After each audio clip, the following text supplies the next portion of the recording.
series that is so generously sponsored by the Einhorn Family Foundation. So I want to thank Steve and Nancy Einhorn. I also want to thank Senator Rand Paul. He has been the inspiration for this lecture series for, I think, 8 or 9 years we've been doing this, and we're getting great crowds and wonderful speakers. I'd also like to thank Randy Barnett for coming today. He is a good friend of the Fund for American Studies. He helped inspire the creation of our Law Fellows program, and I hope that any of you who end up going to law school will consider that program. Now it's my pleasure to introduce our introducer. She's a student in the Fund for American Studies program. She's Annalise Cahill. She attends Xavier University in Cincinnati, and she's a native of Crescent Springs, Kentucky.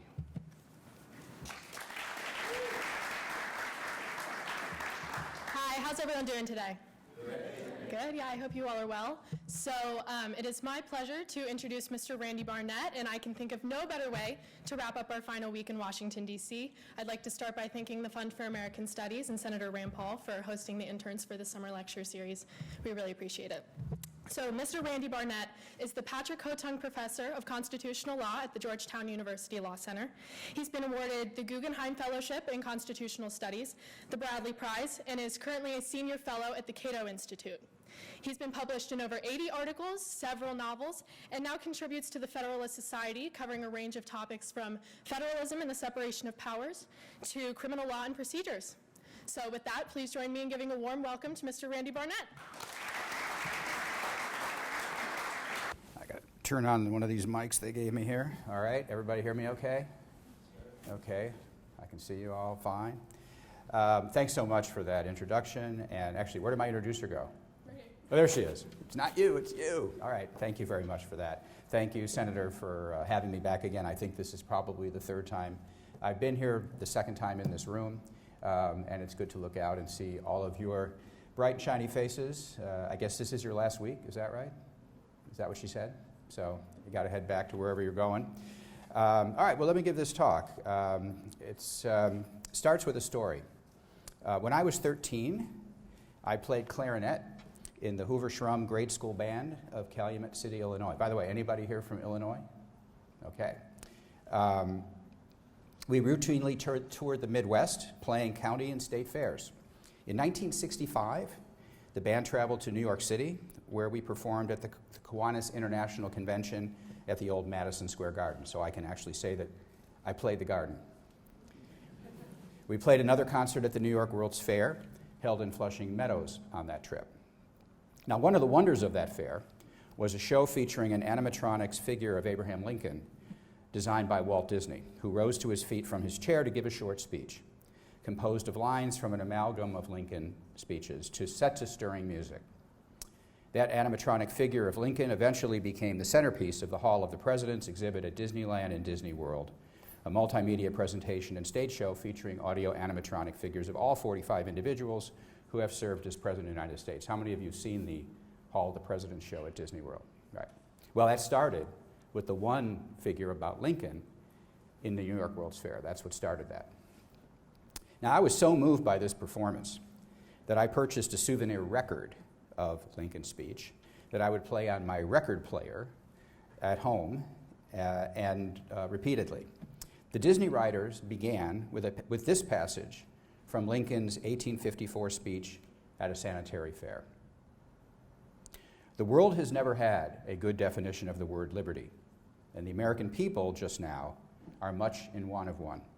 We all declare for liberty, but in using the same word, we do not all mean the same thing. Lincoln, in his actual speech, then posed two opposing definitions of liberty. Quote, with some, the word liberty may mean for each man to do as he pleases with himself and the product of his labor, while with others, the same word may mean for some men to do as they please with other men and the product of other men's labor. Here are two not only different but incompatible things called by the same name, liberty. And it follows that each of the things is, by the respective parties, called by two different and incompatible names, liberty and tyranny. But the Disney writers omitted this definition of liberty and moved instead to the following passage of Lincoln's 1858 speech at Edwardsville, Illinois. And by the way, you can go on YouTube and just search Lincoln animatronics, and you can get videos of the actual Lincoln speech from the New York World's Fair. They're up on YouTube. So here was the next excerpt they used. What constitutes the bulwark of our own liberty and independence? It is not our frowning battlements, our bristling seacoasts. These are not our reliance against tyranny. Our reliance is in the love of liberty, which God has planted in our bosoms. Our defense is the preservation of the spirit, which prizes liberty as the heritage of all men, in all lands, everywhere. Destroy this spirit, and you have planted the seeds of despotism around your own door. Now, you can only imagine how these quotes resonated with a 13-year-old conservative and future libertarian who, just the previous year, had debated on behalf of Senator Barry Goldwater before the entire student body of his grade school. To this day, I remember hearing what for me was its most memorable line, which years later I learned was taken from Lincoln's 1838 speech to a young man's lyceum of Springfield, Illinois. And here is how it goes. At what point shall we expect the approach of danger? By what means shall we fortify against it? Shall we expect some transatlantic military giant to step the ocean and crush us at a blow? Never. And this is the line that gets me every time. All the armies of Europe, Asia, and Africa combined could not by force take a drink from the Ohio or make a track on the Blue Ridge in a trial of 1,000 years. I still get chills. I'm getting chills right now, just from reading that line. Then Lincoln continued. At what point, then, is the approach of danger to be expected? I answer, if it ever reach us, it must spring from amongst us. It cannot come from abroad. If destruction be our lot, we must ourselves be its author and finisher. As a nation of free men, we must live through all times or die by suicide. This, I submit, is the danger now confronting what Lincoln called the American, quote, political edifice of liberty and equality rights. It is a danger from within, a danger posed by the rise of the concept of social justice and the narrative of wokeness within virtually all of our elite institutions, within our schools, our media, our churches, our synagogues. By social justice, I mean the notion that as persons we are constituted first and foremost by the groups to which we are members from birth, and that justice is to be measured by and afforded to these groups rather than to us as individuals. By wokeness, I refer to the narrative that imagines the American story as one of dominance and oppression by one group over all the others, an American narrative that is to be repudiated and destroyed rather than embraced and preserved. This is why our story must be expunged from our schools, and the statues of Washington and Lincoln must be removed from our public spaces. In this talk, I will not critique these two insidious notions. Instead, I want to engage in a bit of self-criticism by offering two observations about the conservative legal movement in which, for example, the Federalist Society is a driving force. Since its founding in the early 1980s, the Federalist Society has explicitly been a coalition of political conservatives and political libertarians who made common cause to preserve and protect and defend the Constitution of the United States. This was the movement, the coalition, to which I committed myself some 35 years ago and to which I am committed today. In these remarks, my goal is to identify how this movement, as a movement, has been deficient in our efforts and how we, as a movement, can do better. Doing so is going to require me to make some generalizations about some conservatives and some libertarians that will not apply equally to everyone. My first observation concerns how better to counter claims of social justice, and my second concerns how to better counter wokeness. First, to counter social justice, conservative constitutionalists need to spend more energy on the concept of justice. In particular, they need to focus on the conception of justice that is defined by natural rights, which were affirmed at the founding in the Declaration of Independence. It is no accident that my first book, The Structure of Liberty, Justice and the Rule of Law, was an explication and defense of the liberal theory of justice. In my experience, because they not unreasonably fear judges making up and enforcing rights, some conservatives tend to poo-poo justice altogether. For example, when discussing the Declaration, some conservatives like to stress its affirmation that governments derive their just powers from the consent of the governed. At the same time, they tend to overlook or dismiss the importance of the first part of that sentence, which says, "To secure these rights, governments are instituted among men."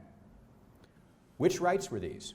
They were the unalienable, natural, and individual rights to life, liberty, and the pursuit of happiness. Each one of those rights belong to us as individuals, not to us as members of a group.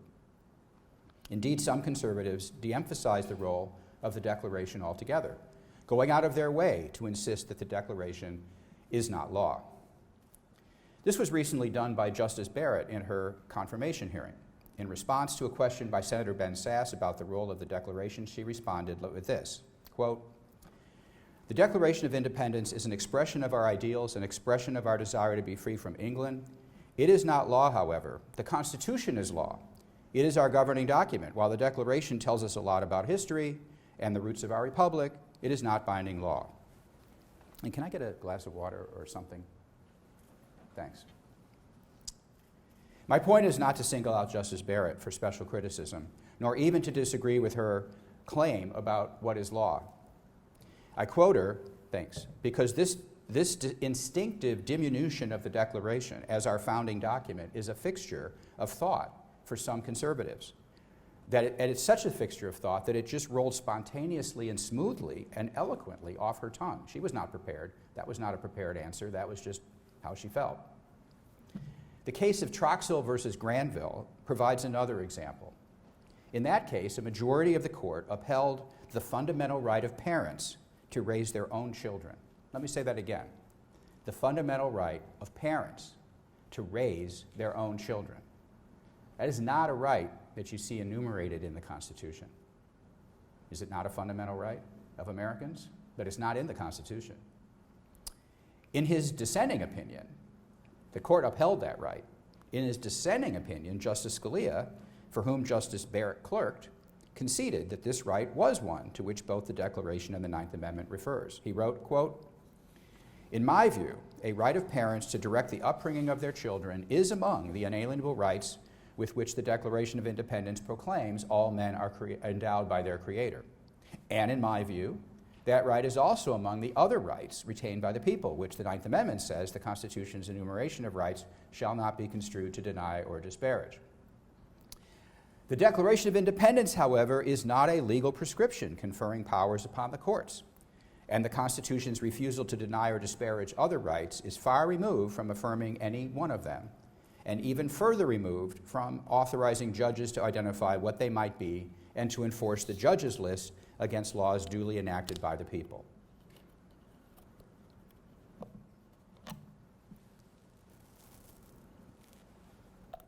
In contrast, Justice Thomas, where is that going to be safest? Maybe there.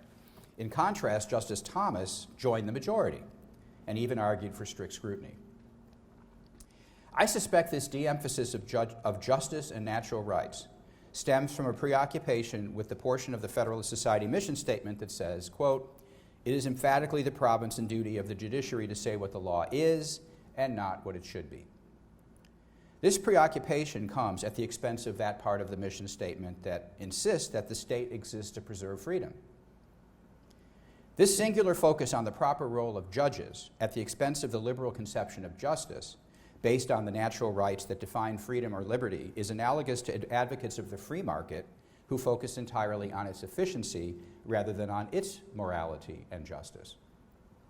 And recently, we've witnessed an insurgency in the conservative movement by those who critique the individual natural rights foundation of the American theory of government and advocate what they call a common good conservatism that is highly critical of what they disparagingly label as individualism or liberalism. A few of these advocates have even turned on the Federalist Society's commitments to promoting adherence to the original meaning of the Constitution itself. Now, of course, my criticism does not apply to all conservatives, and I share the conservative skepticism of judges implementing natural rights. I do not advocate that, and I never have. But such skepticism is entirely compatible, skepticism about judges is entirely compatible with a serious treatment of just how the structural constraints of the Constitution further work to advance substantive justice based on natural rights. Furthermore, this tendency to focus on the law as it is rather than as it ought to be cedes the moral high ground to those who today place conceptions of social justice above both the natural rights of the individual and the original meaning of the text of the Constitution. In my view, social justice is not justice properly conceived. However, without a grasp of natural rights, why they are so imperative, and how the structures provided by the original meaning of the Constitution work to secure these rights, conservatives are unable clearly to explain why it is that social justice conflicts with real justice. A majoritarian or positivist conception of popular sovereignty, in which the might of the majority is seen to make right, a conception that many conservatives hold, has a difficult time responding to moral appeals to social justice. That is why I was moved to write my book, Our Republican Constitution, Securing the Liberty and Sovereignty of We, the People. In that book, I distinguish between the collective or democratic conceptions of popular sovereignty, which is based on implementing the will of the majority, and the individual or Republican conception of popular sovereignty, which is based on securing the individual natural rights of we the people, each and every one. Now, my second observation has to do with wokeness. In my experience in the conservative and legal movement, I have found that some conservatives stress the Federalists and the founding in the 18th century, while diminishing the importance of the Republican Party in the 19th century. These Republicans in the 19th century were responsible for ending slavery. After slavery's end, they fought against white supremacy in the South and also in the North. Before being overcome by terrorist resistance in the South and political exhaustion in the North, these Republicans fought tirelessly to protect the freedmen, reconstruct Southern state governments to ensure that they were truly Republican, and ensure an equality of civil rights North and South. They did so not by adopting a living constitution, but by enacting formal constitutional amendments, which empowered them to enact a series of federal civil rights laws. These amendments and these laws applied to the nation as a whole, not just to the South. But in cases like the slaughterhouse cases and the civil rights cases, the Supreme Court soon gutted these amendments and these laws by employing a mixture of original intent and living constitutionalist methods. This eventually culminated in the ultimate application of judicial restraint, Plessy versus Ferguson. As a result, white supremacy survived and thrived in this country for decades after it had been declared unconstitutional by written amendment and illegal by congressional enactment. When interpreting the 14th Amendment, the preoccupation of some conservatives with judicial restraint has led them to deprecate its privileges or immunities clause. The Privileges or Immunities Clause says that no state shall make or enforce any law which shall abridge the privileges or immunities of citizens of the United States. You would think that was pretty important, wouldn't you? But as of 1873, it plays no role whatsoever in constitutional law because of a case called the Slaughterhouse Cases that basically interpreted it as a nullity. These same conservatives also fail to acknowledge that the due process of law requires that the substance of laws be within the just powers of legislatures to enact. And they also favor extending what's called the state action doctrine beyond the Privileges or Immunities Clause and Due Process Clause where it applies to the Equal Protection Clause, where there's good reason to believe it does not apply. That is, the Equal Protection Clause not only protects us against state action that's discriminatory, it protects us against state inaction. It guarantees protection of the law. That's what it was there first and foremost to do, to ensure protection of the law, which was being denied in important parts of the country. Now, this systematic de-emphasis of the anti-slavery origins of the Republican Party, the civil rights laws and amendments that it enacted, and the efforts of Republican administrations to enforce these provisions, in particular the Grant administration, has resulted in a failure to provide a positive contra-narrative to the woke left. In this regard, I've been influenced by my years-long study of anti-slavery constitutionalism, which was deeply informed by natural rights. It was anti-slavery constitutionalism that was informed by natural rights. In the beginning, I studied anti-slavery constitutionalism because I found it to be inherently interesting. It just appealed to me to read it. Now, I find it to be imperative. Yet it is a narrative too few in the conservative legal movement are aware of or appreciate. My own constitutional law casebook is organized around these themes and emphasizes how slavery was ended, as well as how equality and civil rights was thwarted by the Supreme Court's passivity in the face of massive democratic resistance. This is not, I should stress, a narrative of triumph. It is a narrative of tragedy. But it is a narrative of progress, which honors the struggles and heroism of our ancestors on behalf of liberty and equality, rather than excoriating them as knaves and as villains. I find that this narrative completely disarms students who come to my class with a woke narrative in mind and who expect a certain kind of narrative from me that they simply do not get. Class discussions have an entirely different tenor than they have in the absence of this narrative being carefully developed in the first third of the course, not tacked on as an afterthought. Just the other day, a student with an Obama poster on his wall told me during a Zoom office hours that he came to my class hostile to originalism, only to be surprised by the original meaning of the 14th Amendment. Now, this happens every semester. With the publication of my book this fall, The Original Meaning of the 14th Amendment, Its Letter and Spirit, you will better be able to see what I mean. It's coming out November 2nd. To conclude, by spending more time on substantive justice at the founding, and the fight by Republicans against slavery and white supremacy after the founding, conservatives can do much to displace the left from the moral high ground it has successfully claimed in our elite institutions. In short, we have a better case to make than we have been making, and we have a better story to tell than we have been telling. Thank you.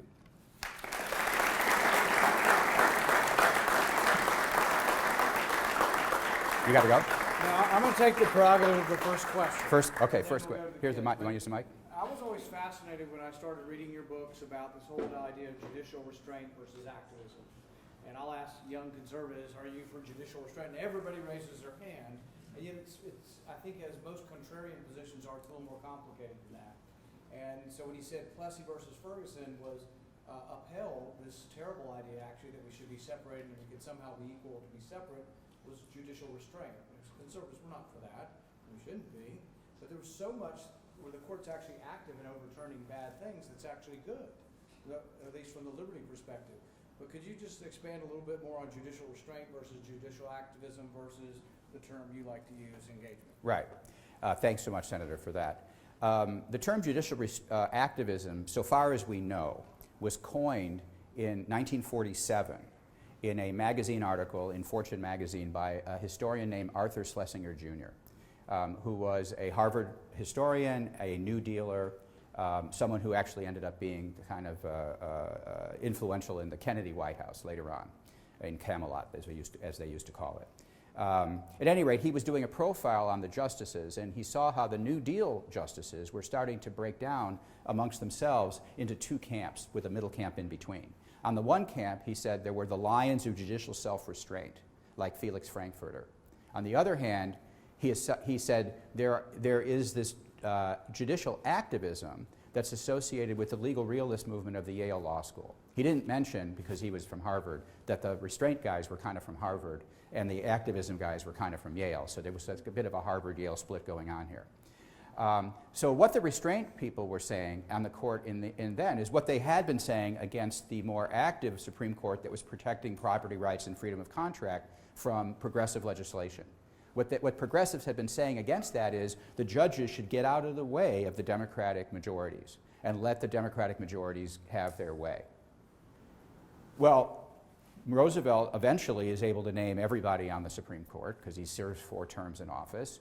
And the Roosevelt appointees start to divide up. There are the original judicial restraint people who are still hewing to the original Progressive Party line that says judges should get out of the way of majorities. And then there are these new activist types who said, you know, the political use of judicial power is inevitable. This is Schlesinger summarizing what the activists think. The political use of judicial power is inevitable, so it ought to be used for good causes rather than for bad causes. You might even say for social justice. And it wasn't clear who Schlesinger himself was siding with. I think he was probably siding with the restraint people. But this is where we get the division from. Ironically, political conservatives got their commitment to judicial restraint from the progressives via those justices who became conservatives on the court relative to the activists like Frederick Douglass, I wish, one of my heroes, like William Douglas, or like Earl Warren or the rest of that court. And the conservatives looking around thinking, well, who are we for? Well, we don't like what the Warren Court is doing on criminal procedure and they're overriding state autonomy here or there. We don't like what they're doing, so we're going to favor the dissenters there. And the dissenters were these restraint people saying you should be exercising restraint. That just got brought into the conservative legal movement, I think partly without much reflection. Then what happened during the Reagan administration, during the second term of the Reagan administration, is Attorney General Ed Meese became Attorney General in Reagan's second term, and Reagan charged him with doing something about the Constitution. And so the Meese Justice Department started to become very active in promoting a commitment to the Constitution. And among those commitments, Meese gave a very famous speech to the American Bar Association, which was normally just kind of a fluff speech, but he actually made it a serious event. And in that speech, he basically argued for judicial restraint, but then he also argued for a return to what he called the original intentions of the framers. So now conservatism, from that point forward, became wedded to two different horses. They had like riding a team of two different horses, the restraint horse and the originalism horse. What is the originalism horse? That's the horse that says that the Constitution should be interpreted. Today it says, Constitution should be interpreted according to its original meaning, not the intentions of the framers, but according to its original meaning. And that means that if a law conflicts with that, it should be invalidated. That's not a bad thing. That's what judges are supposed to do. If a law is consistent with that, it should be upheld. But the measure should be original meaning, not restraint or non-restraint. Well, you can see these horses were somewhat in tension with each other, because to enforce the original meaning of the Constitution meant that the courts are supposed to strike down laws that were passed and supported by a majority in the legislature. That was their job. But that was in conflict with the restraint part of this thing. So in the beginning, I mean, I've been through the conservative legal movement since the beginning. I was, in law school before there was a Federalist Society. And in the beginning, the restraint people kind of had the upper hand. And the originalism part of this was like down here. It started moving this way, and then with the Affordable Care Act challenge that I was very much involved with, when we got all the way up to the Supreme Court, and we actually convinced 5 justices that our argument about Congress having exceeded its powers under the Commerce Clause was valid. We still lose the case because the 5th justice, Chief Justice Roberts, exercises what? He exercises judicial restraint. And he says it is his duty to defer to the statute. He doesn't even say defer to Congress. I think he just miswrote that. He should have said defer to Congress. But he said, it's my duty to defer to the statute if there's any reasonably possible meaning the statute could be given that would be constitutional. And that's how we lost the case. Normally, if you win on the law, you win the case. We won on the law. We still lost the case. Why? Because of judicial restraint. I think from 2012 until now, the originalism side has been gaining ground and the restraint side has been receding. And this culminated in the Trump administration, where for the first time a Republican president's White House counsel and White House counsel's office was screening judicial candidates for their commitment to originalism. Prior to that, both Bush administrations had been screening for restraint and getting judges they didn't care for down the line. But it was the Trump administration for the first time that started screening for originalist justices and originalist judges. And we all can be the judge of how successful they were, but it was the first time they were really trying to do that. And it has represented a sea change.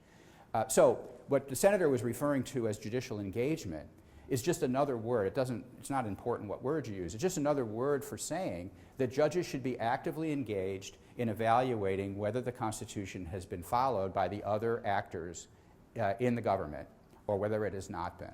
And if it has not been, they should step in and say so. And if a case comes before them, they should not enforce a law that conflicts with the higher law of the Constitution, which is what Alexander Hamilton said in Federalist 78. Is that I think you've done a pretty good job. Okay, thanks. Thanks. Why don't we go to the students? How about right over here? Oh, they have mics? Okay, I better go with where the mic. I'm going to go wherever you get the mic. You find somebody with the mic, but we'll start with you over here first. It'll take too long if I point and you run there. Sir, nice to meet you. Good afternoon. Tell me where you are and who you are and where you're from. My name's Paul. I'm a cadet at the Air Force Academy. I'm a law major, so I resonate with what you're saying. Great. So the question I have is, how do you balance the downfalls of originalism against, I guess, the benefits of being a living constitutionalist? So, for example, in the confirmation hearing of Justice Barrett, she was asked something about super precedents, or she said something about super precedents, about how cases like Brown versus Board of Education are so fundamental that you can't overturn them. And as an originalist, you can't get those cases, you can't get those precedents from an originalist view of the Constitution. So how do you balance that with a living constitutional mindset? Well, thank you for adding the last part of your question, because it helps me answer it. I think you could already tell from the talks I gave you that I don't agree with that. I don't agree with that you can't get Brown versus Board of Education out of original meaning. I think you surely can. The Republicans who passed the 14th Amendment then went on to pass the Civil Rights Act of 1875. And they all believed that they had a power to do that. That barred discrimination in the provision of public accommodations. And that included inns, common carriers, even places of public amusement. Barred discrimination across the country, north and south. I mean, one of the cases that were in the civil rights cases, among the civil rights cases that were heard, was a case that arose in San Francisco. So it wasn't just about the South. Those Republicans who passed the 14th Amendment thought that provision barring discrimination in public accommodations, even privately owned public accommodations, were perfectly within their Section 5 powers to enact under the 14th Amendment. And I agree with them. And I think that Plessy was wrongly decided. And if you think Plessy was wrongly decided, then it's a very short step to thinking Brown versus Board of Education was correctly decided, because Brown is just the opposite of Plessy. And so that's part of what I say. You raise another question, which is also fundamental, which is what do you do about precedent, whether it's good or bad? And sometimes precedents are good, and lots of times precedents are bad. I think ultimately lower courts have to follow Supreme Court precedent, because they go by the name, they're called by the Constitution inferior courts, which means they're inferior to what? The Supreme Court. So they have to do what the Supreme Court says. So lower court judges need to follow precedent. The Supreme Court has never acted as though it actually has to follow precedent, to be completely frank. They follow the precedents they ultimately want to follow. They don't follow the precedents they don't want to follow. So I'm not all that impressed with anybody's commitment to precedent. I do think it tends to be invoked as a matter of convenience, not just because they like certain cases or not. That's not why they uphold precedents. That's not always why they like precedents. They like them in part because they feel if they overrule this precedent, it's going to get them into this other stuff. They don't want to go into this other stuff, and so they might as well just stick with the precedent. I think that is a shirking to some degree of the Supreme Court's responsibilities. On the other hand, I also want to be clear. I only think that justices should reverse precedents when they are clearly in violation of the original meaning of the Constitution. And many, many, many precedents are not, for a variety of reasons that I don't have time to go into. Most are not inconsistent with the Constitution, but when they are, it is the duty of the court to follow the higher law of the Constitution, not the law made by dead justices. You talk about living constitutionalism is usually a pushback against being ruled by the dead hand of the past, by the dead white male founders. Well, following precedent is being ruled by the dead hand of justices, mostly male justices.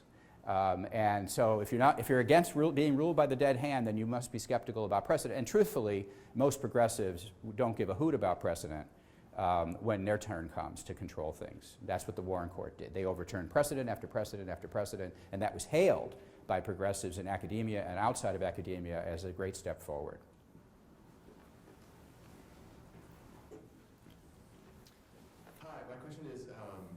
given your framework for interpreting the Constitution, this sort of originalism that you brought up, how would you evaluate some recent conservative Supreme Court justices, so Scalia, Thomas, Kavanaugh, Gorsuch, in that sort of framework?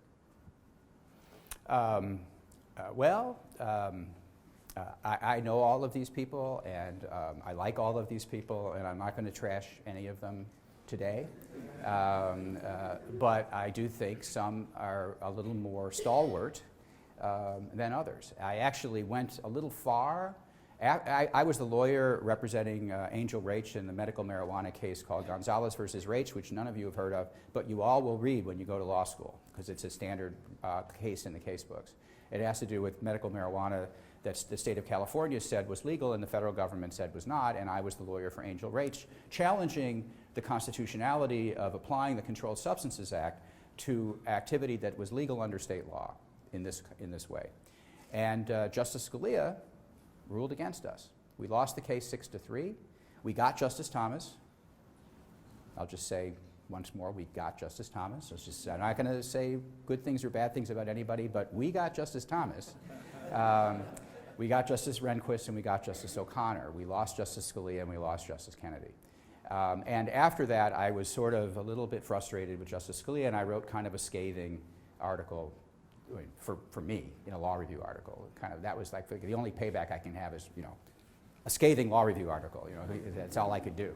I kind of wish I had tempered my rhetoric a little bit. I think he was deeply wrong, but I think I went a little too far in my tone. And actually, when his son, I got to know his son Chris after his passing, and I was somewhere with Chris socially, and we got along really well. And somehow he came across this article, and so he asked me about it. I said, Chris, I just have to say, I think I was a little intemperate when it came to your dad in that article, and I wouldn't write it that way again if I had it to do all over again. So that made him feel better.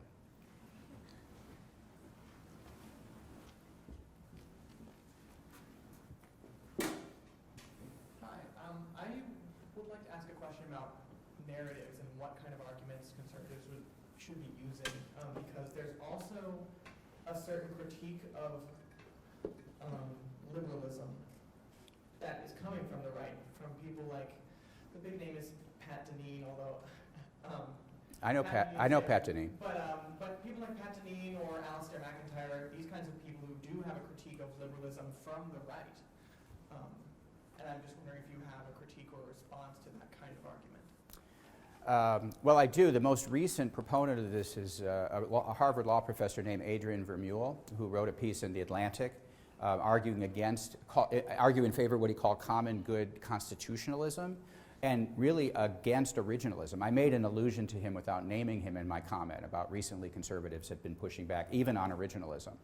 I wrote a response that's also in The Atlantic, so if you Google me and Vermeule in The Atlantic, you'll get both him and then you'll get my response. And I can't really go into all of it now, only to say that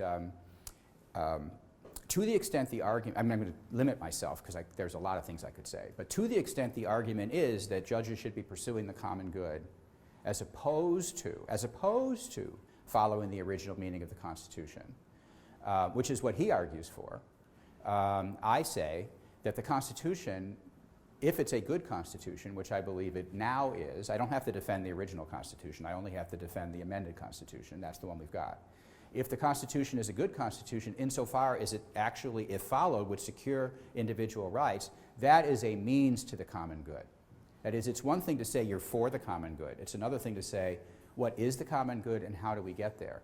The liberal conception of rights, natural rights, is that rights are not an end in themselves. Rights are the means by which individuals can pursue happiness, by which we mean flourishing, human flourishing, which should appeal to Professor Deneen. The reason why individual rights are the ways in which individuals can pursue human happiness, flourishing, or an Aristotelian good life, while living in close proximity with other individuals who are also charged with doing that, who also have to do that, under circumstances where one person's activity can interfere with the pursuit of other people's happiness. So you need to have boundaries within which individuals can pursue happiness so they don't get in the way of other people pursuing happiness. Those boundaries are defined by natural rights. So another way of looking at natural rights provide the boundaries within which individuals can pursue happiness according to the natural law, if you believe in natural law, as a way of guiding how we should how we should conduct ourselves, more morally conduct ourselves. So natural rights are not inconsistent at all with the natural law. Natural rights are not inconsistent with human flourishing, and natural rights are an absolutely essential prerequisite to achieving the common good. Because remember, the common good is supposed to be common to all of us. Natural rights ensures that each and every one of us, gets counted in that calculation of the common good and not sacrificed for the higher public good that requires some of your sacrifices in order to achieve the goods of other people. Anyway, I said I was going to be short. I wasn't short. It's a big question. And you're right to say it is roiling conservative circles right now. This young lady over here.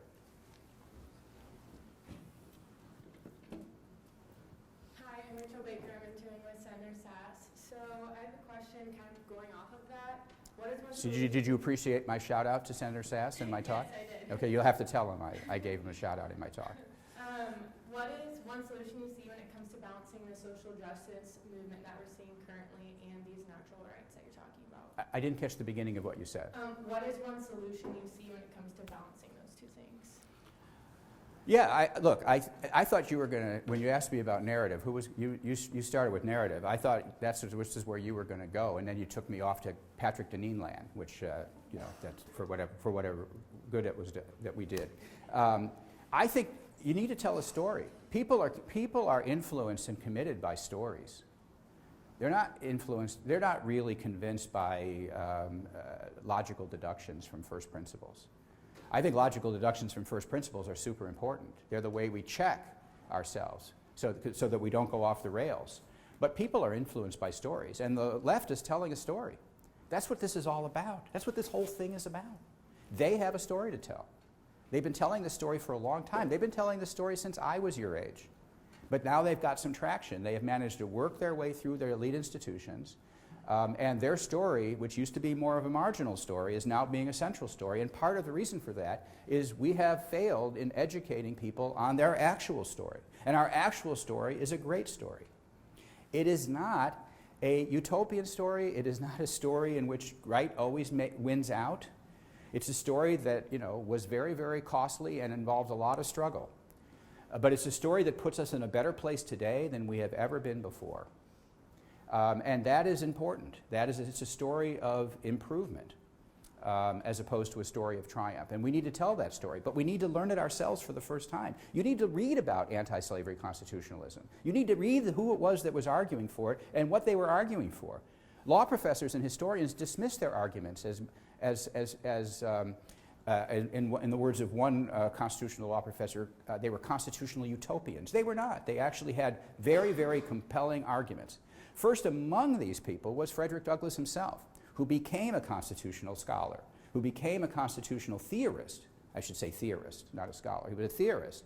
And he was very, very powerful. There's a new book out called Our Glorious Liberty by Damon Root, who I know the senator is a fan of Damon's, who previously wrote a book on judicial engagement, as a matter of fact. And it's a fantastic read on Frederick Douglass and his fight for the anti-slavery Constitution.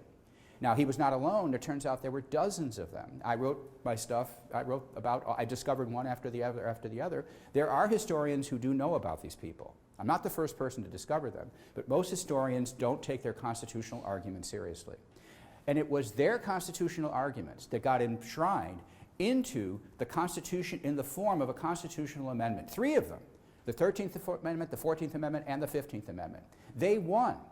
It ultimately led to their arguments led to the formation. First there was the Liberty Party, a purely anti-slavery party. Then there was the Free Soil Party, a more moderate party than that. And finally there was the Republican Party. And Chief Justice Salmon Chase was the author of the constitutional platforms of all 3 of these parties. And they won. And then they put their views into the Constitution in the 14th Amendment. You'll have to read my book to see how that happened, or what they actually put in there. But start with Damon's book. This is a story, I just can't believe hardly any of you have heard this. And this is, I'm not making this up, and this is something that, as I say, historians know about the facts, they just don't understand the legal theories that were being advocated. And the idea that the 14th Amendment was a product of anti-slavery constitutionalism, that became popular like in the 1950s, and then it kind of died out as a marginal theory. But Randy, you know what the left response to this? It's very short. They just say, oh, that may all be true, but the parties switched places. No, That's their shorthand. The Republicans don't deserve any of your history because somehow the parties changed places. But remember, I mean, that's a different subject, the switch in the parties, that's a different subject. This was not a brief for today's Republican Party. This was a brief for the historical narrative of the United States of America, in which the Republican Party played a crucial role. This is an argument for why conservatives and libertarians, and what I call conservative constitutionalists, need to pay as much attention to the Republicans in the 39th Congress as they do to the founders in Philadelphia, because they're responsible for what has justly been called our second founding. They made an important amendment, three important amendments that changed our structure of government for the better. That's an important part of our story, and that's all I'm arguing for. And Democrats can say what they want about how racist their current party is versus how racist their previous party was. They were the party of Jim Crow. They were the party of slavery. They were the party of Jim Crow all through the entire, up until, through my lifetime, they were the party of Jim Crow. They were also the party of the Republican Party, the party of the Civil Rights Act of 1964 and 1965, for which they deserve great credit. It is true, as Republicans like to say, that a higher percentage of Republicans in both the House and Senate supported the Civil Rights Act of 1964 and 1965 than did Democrats, but they were a small minority. Without the Republicans, it wouldn't have passed, but the Democrats were in control, and they passed those laws, and they're to receive full credit for that. Query the degree to which they are still committed to what those laws say today. The laws could be good, and they could have a very living constitutionalist or living interpretation of what those laws actually say and what they forbid, which might actually end up not being so good. But that's a subject for another lecture at another time.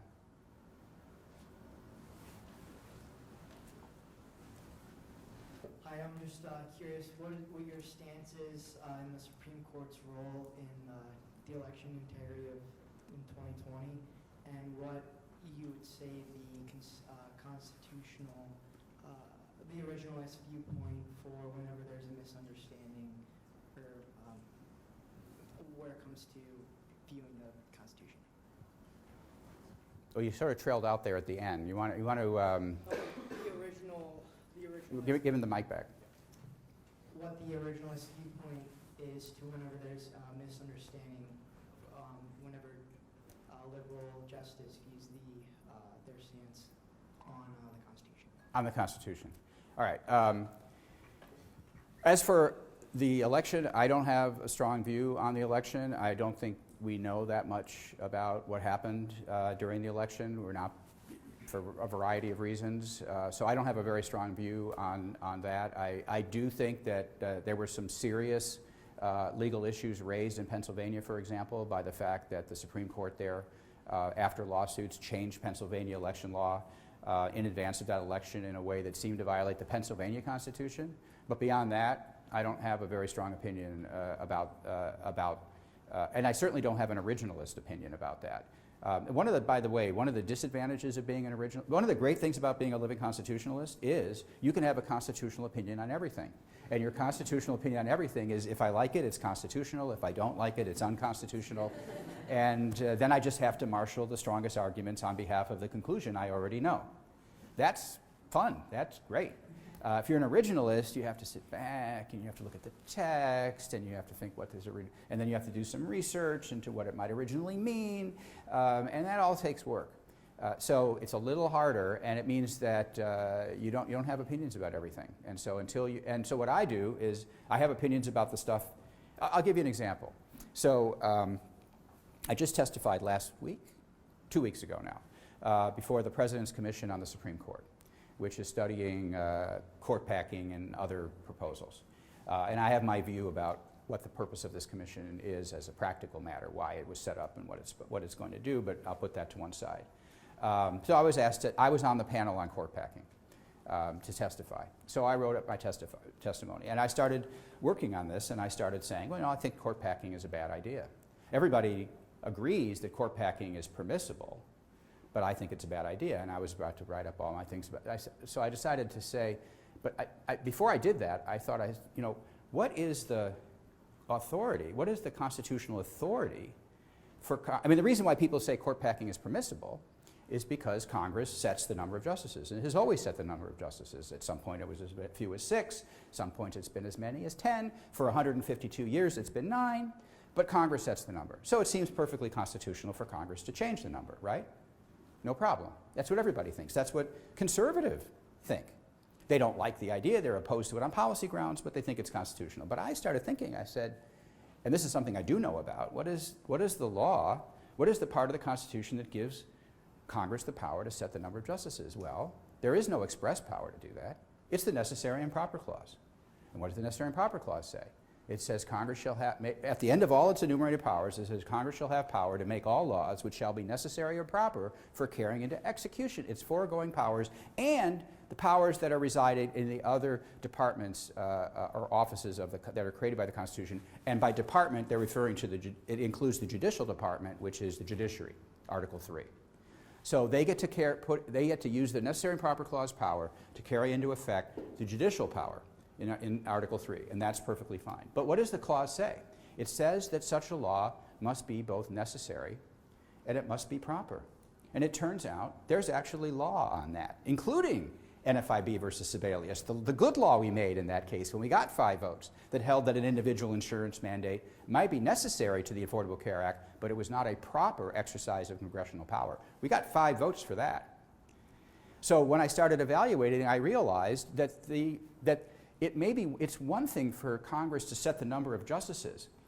Once they set it, however, it's another thing for them to change the number to secure a partisan advantage on the court, to change the number to affect how the court rules. That is not a legitimate end. And what John Marshall said in McCulloch versus Maryland, the most famous Necessary and Proper Clause case there ever was, is the beginning of his test for the Necessary and Proper Clause is let the end be legitimate. Let it be within, wait a second, let the end be legitimate. Is it a legitimate end for Congress to change the number of justices, to get the justices to change how they're ruling? My argument was it's not, and not only that, but it's an improper law because it violates the separation of powers to have Congress do this. So I told the commission this, and I said, look, I understand there's a lot of fancy lawyers and smart law professors among you, but law professors are very quick to dismiss arguments that they didn't think of themselves when they hear them for the first time. So don't be so quick to dismiss this. And remember, it's not just up to the courts to decide what's constitutional. It's up to Congress. It's up to each individual senator to decide what's constitutional. And in the Senate, there is a procedure. Every senator has the privilege of raising a point of constitutional order when a law is passed, when a law is proposed. And that was done in the Affordable Care Act case with the Affordable Care Act, and that means there was a debate and vote on the constitutionality of that law in the Senate the day before the bill came out of the Senate. It was on December 23rd, 2009. So I predict if a court packing bill emerges, there will be a debate on the floor because I believe at least one senator will raise a point of constitutional order, and then there will need to be a floor debate, which will be publicized. It will be on C-SPAN in the whole country like they did last time. We'll get to hear the reason why it is unconstitutional to change the number of justices in order to affect the outcome. When the number of justices has been changed in the past, the last thing I'm going to say about this, because this is a big topic. When the number of justices were changed for the past,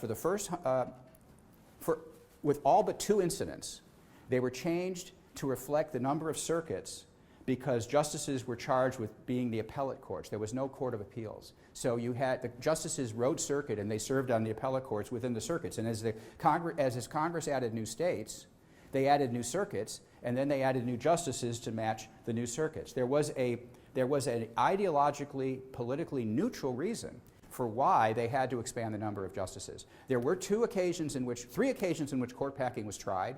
One was The Federalists cut back the number of justices to stop President Jefferson from appointing a justice, and that failed when the Republicans took the control of the election, restored that seat, and he made the appointment. The second try, most recent try was Roosevelt when he tried to do it, and that got rejected as unconstitutional by the democratically controlled, overwhelmingly democratically controlled Senate, and I quoted from the report that the Democrat senators had issued as to why it was unconstitutional.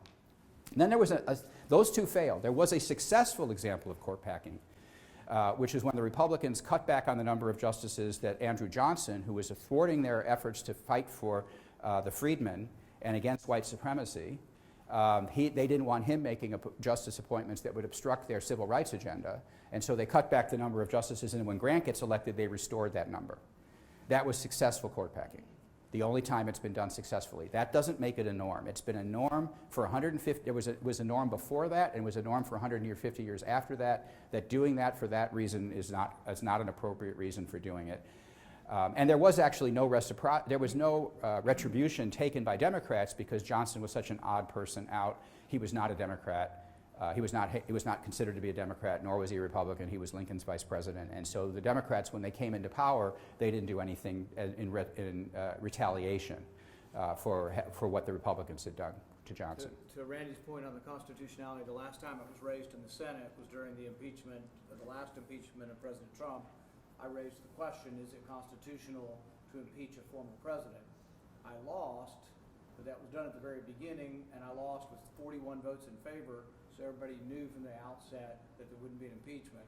So I lost the case, but won overall in the sense that 41 people didn't believe you could impeach a former president. And thank you for that, Senator. And also, we also won while we lost on the Affordable Care Act. We won because at that point, the argument that at this point had just been mine and a couple other people that we made at the Heritage Foundation was launched into the public space by the U.S. Senate. And it was from that date forward that it became a big public issue as to whether the Affordable Care Act was constitutional or not. So by the time the bill actually passed, it finally passed the Senate and the House on March 23rd, multiple state AGs, eventually 25 state AGs, 26 state AGs, filed constitutional challenges to it the next day after it was enacted. Okay, this will have to be the last one, so who wants to make it a good one? It's got to be a really, okay, this guy looks like he's primed. Yeah, I'm primed. He's primed. Hello, my name is Lucas Baker. Where are you from? I'm from Minnesota. Minnesota. And I go to the University of St. Thomas in Minnesota. Thank you very much. My question is on the 17th Amendment. My question is, do you think that, first off, what are your thoughts on it, and then second off, Tell everybody what the 17th Amendment, you raised it, you got to tell them what it is. The 17th Amendment changed the rules of the election of senators. Before the 17th Amendment, senators were elected by state legislatures. After the 17th Amendment, they became directly elected. So my question is, what do you think about that? And then second off, do you think that the repeal of that amendment is essential or important to protect federalism, or if it should be repealed? Great. I was just telling the senator about this on the way over here. I actually I have the distinct privilege of being one of the only law professors who had a constitutional amendment introduced into both houses of Congress many sessions ago, before he was in the Senate. It was about somewhat on this topic, and I'll say what that amendment was as soon as I answer your question about the 17th. All right, so I get an awful lot of questions about the 17th Amendment and whether that has substantially changed our federalism. It does. It has changed our federalism in the sense that senators used to be a creature of the states, and now they are a creature of the populations of the states. They used to be a creature of state legislatures, I should say. It's state legislatures that sent them there, not the people of the state, but the state. And that meant state legislatures in the interests of the state governments could be accounted for in the U.S. Senate, which is much, much less true today, given that senators stand for popular election. It was how Charles Sumner went to the Senate as an anti-slavery senator from Massachusetts. He didn't stand for election. He was sent to the. He ran for election. He ran as a free soiler, and he was chosen by the Democrats in Massachusetts because the Free Soilers held the balance of power in Massachusetts versus the Whigs, and he gave the Democrats the edge, and they sent him to the Senate where he could be an anti-slavery vote. And Salmon Chase from Ohio, who ultimately ended up being Chief Justice of the United States, same thing happened in Ohio. He made a deal with the Democrats not only to send him to the Senate, but to repeal the Black Code in Ohio. The Free Soilers accomplished both those things, but it was the legislature that did this. This tells you something about how people got to be senators, however, which is they were deals made in the legislatures. And I'm not so sure how optimal that is, frankly. And it was unpopular, and it became unpopular long before the 17th Amendment was passed. You all have heard about the Lincoln-Douglas debates in which they're running for Senate. Well, back when they were where President Lincoln was debating against Stephen Douglas, there was no, the legislature would send them to Washington as senators, but there still was a plebiscite that the Senate would follow. So state by state, they were basically picking people that, not every state, but they were tended to be picking people that were elected by plebiscite anyway. But that doesn't mean that there shouldn't be a state check on federal power. The 17th Amendment, I think, just would not provide that good a one. A better one was what I call the Repeal Amendment that did get introduced by Senator Enzi, who I was just told on the way over here passed away as a result of a bike accident, which I'm shocked to hear about, and Congressman Rob Bishop from Utah in the House. They both introduced this into Congress, and what this amendment called for was a majority of state legislatures could vote to repeal any federal law or regulation. So if 2/3 of state legislatures decided that a law or federal regulation should be repealed, it would be repealed. Now, Congress could pass it again, but lots of times these things that get objectionable are parts of larger bills and they wouldn't stand on their own 2 feet. They wouldn't get passed again. But this is a way for states to actually have a meaningful role to play.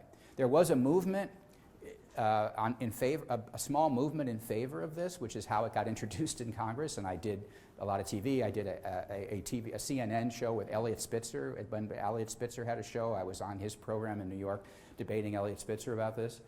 He's a disgraced former Democrat, just for those of you who never heard of who Eliot Spitzer is. Google him. Anyway, but it wasn't a movement that had much funding, and it kind of dissipated and went away. But it was fun, and it's the kind of constitutional amendment that I think is best. The best constitutional amendments are structural amendments, not substantive amendments. This is what I'll leave them with. This is the last thing I'll say. A substantive amendment will tell to the government, thou shalt not do X. And then you have to rely on the courts to enforce it. And guess what? The courts don't do a great job of enforcing these things. We want them to do a better job. That's my job to try to get them to do a better job, but they don't do a great job. It's more effective to have a structural amendment in which the government's our power is being limited from within. And so that's why the repeal amendment didn't say anything should be repealed. It just said we're going to empower 2/3 of the states to check federal power. Because of the 14th Amendment, the federal government now has a power to check states from abusing the rights of their citizens that they didn't have at the founding, and which was one of the defects of our Constitution at the founding. But what we don't have is a corresponding effect, a check by the states on the federal government, and that's what we could use. So we don't have a perfect Constitution.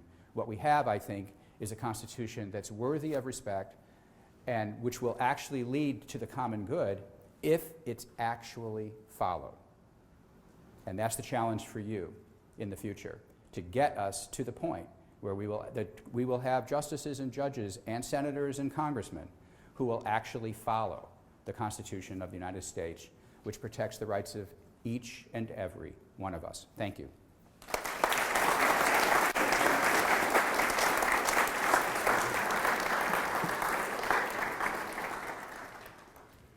Thanks, Professor Barnett.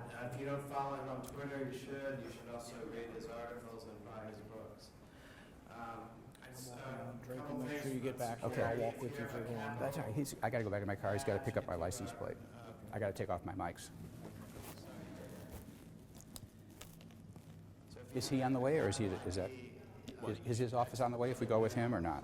We can go either way. It doesn't. If you don't have the